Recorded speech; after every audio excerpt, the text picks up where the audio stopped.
Today I'm going to teach about what we're going over in our current math class for contemporary math for college. We're going over chapter 3 and over chapter 4.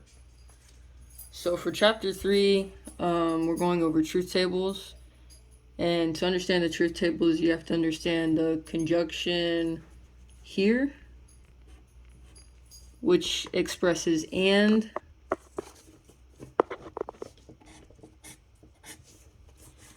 And then we have a conditional, which is a sideways arrow, which which expresses if then. There's also an or, which is this conjunction, and or is false when both are false. So if one is true, then it's true. And which is this conjunction, is false if at least one is false. So for an example, I'm going to solve this truth table here. So we have P and Q, and it already gave us the truth table for those, and we're figuring out what not P is and what not P and Q is. So for P is true, and not P is going to be the converse of that. So if P is true, then not P is going to be false. And if P is also true again, then not P is going to be false. And then it's false, so it'll be true. And then it's false, so it'll be true. So to figure out not P and Q, you have to take these two right here, and that is what you're solving. So all you have to do is really put a and conjunction right here between the two problems, and then flip it. So if not F, or not F, if F and T, like we set up here, and is false if at least one is false.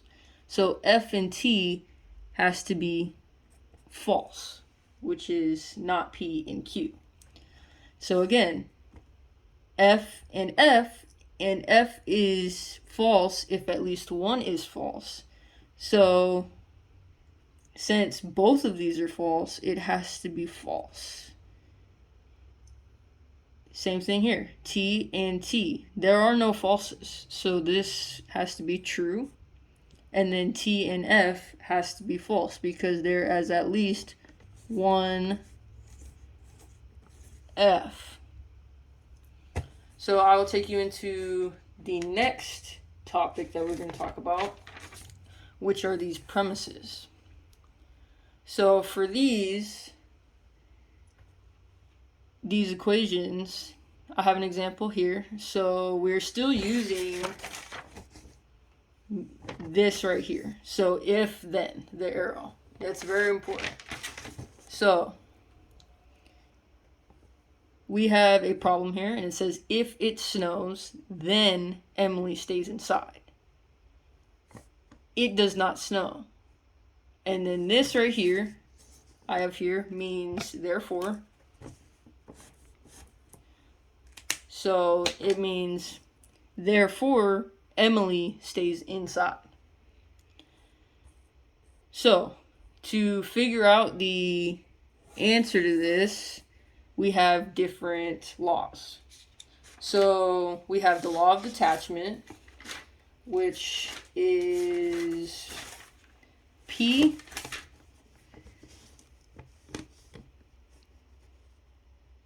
if then Q.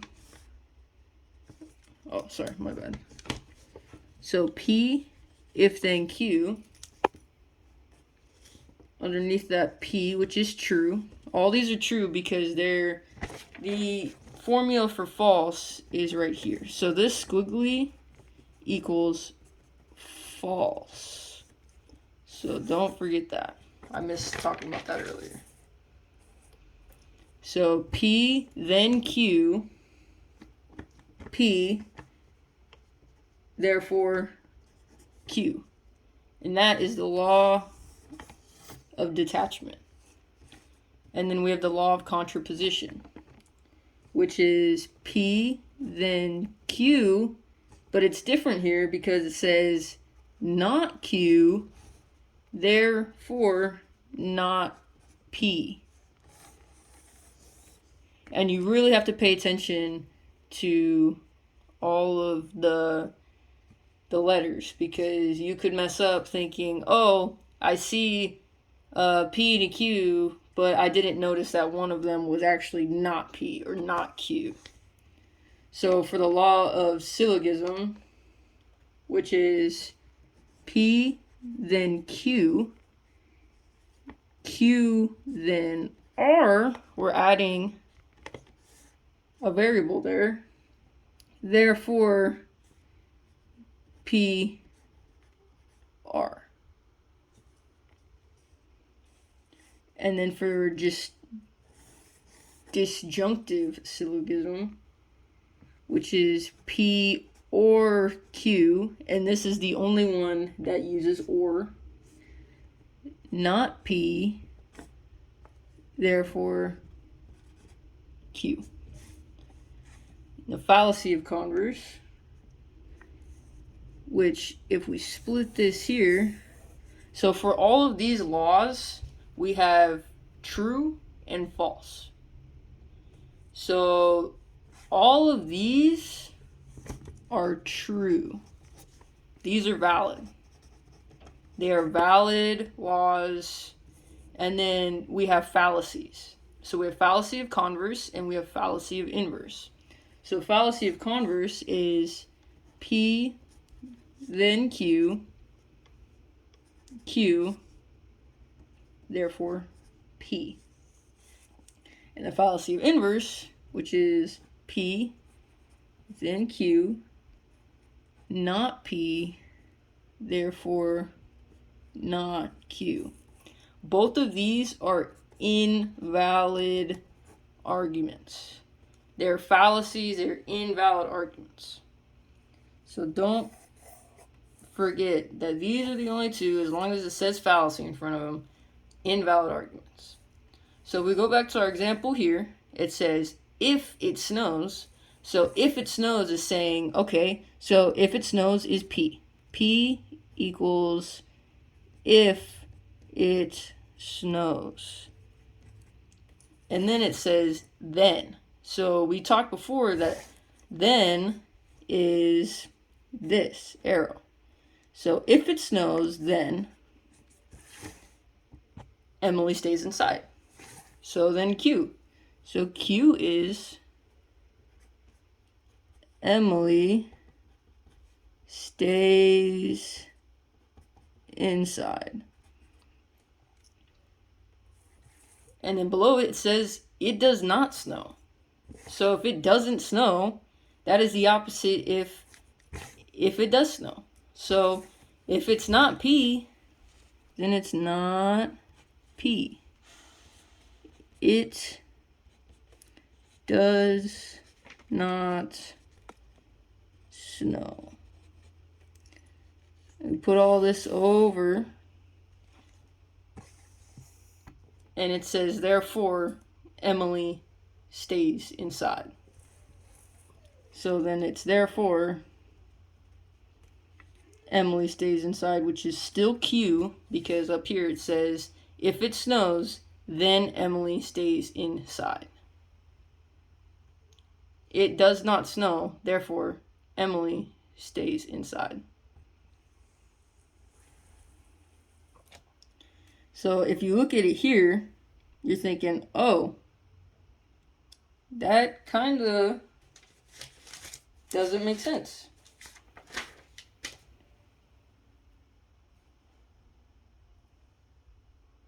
Oh, I'm sorry, I messed this up. So right here does not stay inside. I messed that up.